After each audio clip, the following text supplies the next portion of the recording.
అందరికీ నమస్కారం. ఈ సినిమా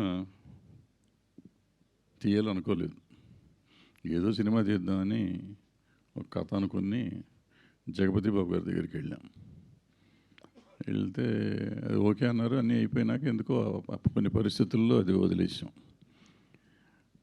వేరే సినిమా అంటే ఆయనే ఒక కథ చెప్పాడు. ఆల్రెడీ ఎప్పుడు అనుకున్నారంటే చెప్పాను. అక్కడి నుంచి అది వదలా తగులుకుంది మాకు. ఆ తగులుకొని జగపతి బాబు తగులుకున్నాను నిజంగా చెప్పాలంటే. అంటే నేను ఒక హీరో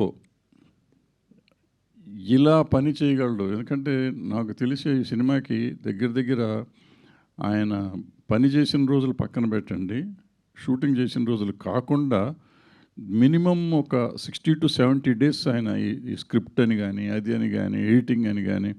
అంటే నాకు 50 ఏళ్ల సర్వీస్లో నాకు ఒక హీరో దేంట్లో ఇంటర్ఫియర్ చాలా చిరాకు. వీలైతే అమ్మాయిల బూతులు తిడతాను, అటువంటి వాడిని నేను. కానీ the way he was involved in everything అసలు నాకే వచ్చింది, ఏంటి అసలు ఇంత బాగా చేయగలరా ఎవరన్నా. అండ్ వాట్ ఎవర్ ఇన్పుట్ ఆయన ఇచ్చిన ఇన్పుట్స్ కానీ ఇది కానీ మొత్తానికి సినిమా ఇవాళ ఇలా వచ్చింది అంటే, ఉంది అంటే, కంప్లీట్ చేసామంటే డెఫినెట్గా it is none other than Jagapathi Babu. ఇకపోతే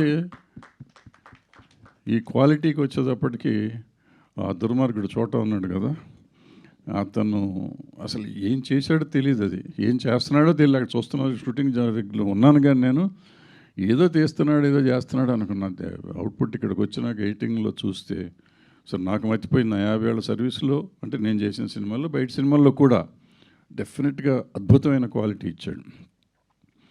ఇక టోటల్గా వచ్చేటప్పటికి మా కోటగిరి వెంకటేశ్వర గారు లాస్ట్ 1.5 monthsగా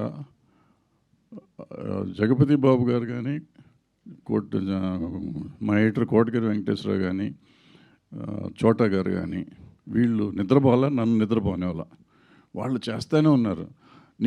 నాకు తెలిసి సినిమా చరిత్రలో ఒక కెమెరామ్యాను, ఒక హీరో, ఒక ఎడిటర్ ఇన్వాల్వ్ అయ్యి చేసిన సినిమా ఇదే అయ్యి ఉంటుందేమో. నాకు తెలిసినంతవరకు ఎవరో ఇంత దూరిపోయే సినిమాలో మాకెందుకు మా డబ్బులు మా మొక్కను కొడుతున్నారు, మేము చేసి వెళ్ళిపోతే చాలు అనుకునే రోజుల్లో వాళ్ళు మొత్తం చేసి ఇవాళ వాట్ ఎవర్ అవుట్పుట్ ఉందంటే, ఇవాళ మీరు టీజర్ చూశారు. టీజర్ చూస్తే ఇప్పుడే చాలామంది మిత్రులు అనే బాగుంది అంటున్నారు.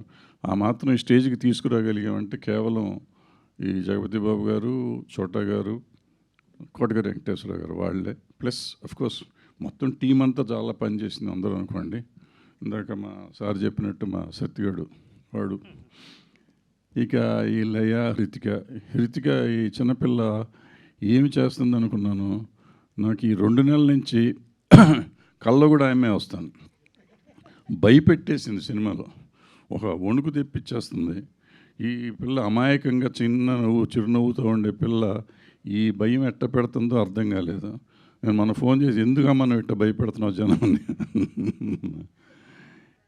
లయ నాకు చాలా 3-4 సినిమాలు చేసాం. తర్వాత అప్పటి నుంచి పరిచయం. ఈ సినిమాలో చేసింది ఆమె బ్రహ్మాండమైన ఆర్టిస్టు. ఆమె చేయలేదు ఇంతకుముందు చేసి క్యారెక్టర్ అనుకోలేదు. బట్ ద వే ఈ సినిమాలో ఆమెను పోర్ట్రే చేసింది చాలా డిఫరెంట్గా ఉంటుంది. అండ్ నేను నమ్ముతున్నా you will like it. Jagapathi Babu కానీ, లయ గారు కానీ, హృతిక గారు కానీ వీళ్ళని జనం కూడా మెచ్చుకుంటారని. ఇక అక్కడి నుంచి చూస్తున్నాడు కార్తీక్ నన్ను గురించి చెప్పట్లేదు ఏంటి, నేనే కదా మ్యూజిక్ చేశాను, నేను పనికిరానా అనుకుంటున్నాడు. అతన్ని నేను టార్చర్ పెట్టాను, నిజంగా చాలా టార్చర్ పెట్టాను. ఇప్పటికీ తిడతానంటే ఇంకా నాకు కావాల్సినట్టు అవ్వలేదయ్యా నువ్వు అంటాను. బట్ పాపం అతను చాలా మ్యాక్సిమం చేశాడు. అతన్ని ఇందాక మన చోటా చెప్పినట్టు మనం పిండి ఇవ్వలేదు, రొట్టె ఇవ్వలేదు, రొట్టి మాత్రం బ్రహ్మాండంగా కావాలని అడుగుతున్నాం. పిండి రొట్టి లేకుండా ఎట్ట చేస్తాను సార్ అంటాడు. చెయ్యిపోతే నువ్వెందుకు అయ్యా సంగీతానికి అని చెప్పి ఆయన తిట్టి మొత్తానికి ఏదో నా చేతనైనంత వరకు నేను లాగాను. బట్ అతని చేతనైంది ఇచ్చాడు. ఇంకా చూడాలి మిగిలింది. ఇక వంశీ డైరెక్టర్ ఆకెళ్ళ వి కృష్ణ గారు, ఆయన పరిధికి ఆయన చేశాడు. సినిమా బాగా వచ్చింది. సో ఈ సినిమా మీరందరూ చూసి మమ్మల్ని ఆశీర్వదించాలి. 50 ఏళ్ళ నుంచి నేను ఇండస్ట్రీలో ఉన్నానంటే కేవలం మీడియా కానీ, ప్రజలు కానీ, పబ్లిక్ కానీ ఆశీర్వదిస్తేనే ఉన్నాను. ఎంతోమంది వచ్చారు, ఎంతోమంది పోయారు ఈ మధ్యకాలంలో. అప్పుడు నా 50 ఏళ్ల చరిత్రలో. బట్ నేను అప్పటి నుంచి ఇప్పటికీ ఉన్నాను, అప్పటి నుంచి ఆదరిస్తున్నారు. మళ్ళీ నన్ను ఆదరించి ఆశీర్వదిస్తారని ఆశిస్తూ సెలవు తీసుకున్నాను. Thank you.